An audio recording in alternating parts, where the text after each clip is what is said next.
going on, everybody? John here again from the mobile studios of Pitstop4Country, aka my car.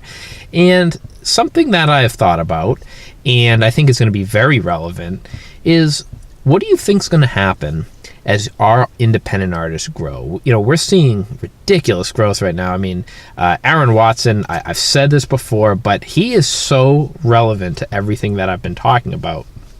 And that's because he is making the rounds in some of the big shows. He was on Fox and Friends today. He was on with Tommy Lahren recently, all in the past few days. And these are, high consumer shows. And he's just played at, the Rodeo Houston, which is pretty crazy. And what are you going to do when these artists that we watch from so close get so big? And I think that's something that people dealt with Taylor Swift, and I think it's not going to go away. And what are you going to do when your artist gets to the point where everybody listens to them? It's no longer that special, homey feeling of I'm listening to so-and-so and not everybody else around me is. And it's a cool feeling to have.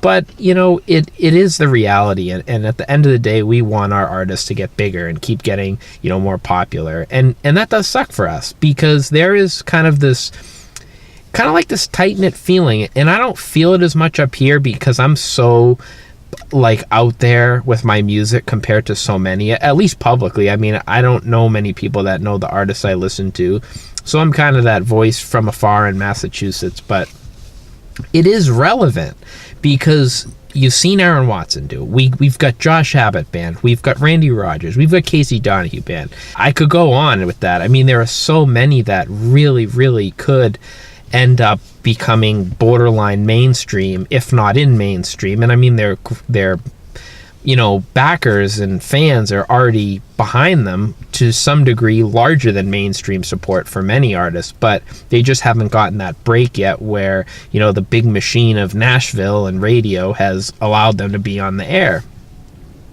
So that's going to be an interesting thing to watch. It's hard, though, and I'm curious on people's thoughts on this. To watch someone you've watched for years all of a sudden just explode on social media, maybe they don't respond to your comments anymore, maybe, it's kind of all of that stuff. I mean, they just don't have the time, and that's good for them. I mean, hey, look, they're making more money, they're being way more successful than they were, but you do lose that special connection that we once had with them. And I'm going to be pretty curious to see what happens with some of these. Again, when you get that big, when you get on every late night show, when you get so busy touring some of these huge tours, what are you going to do? Be curious. If you see this, doesn't matter if it's in the future, now, whatever, I'd like to hear your thoughts. We'll see you. Thanks.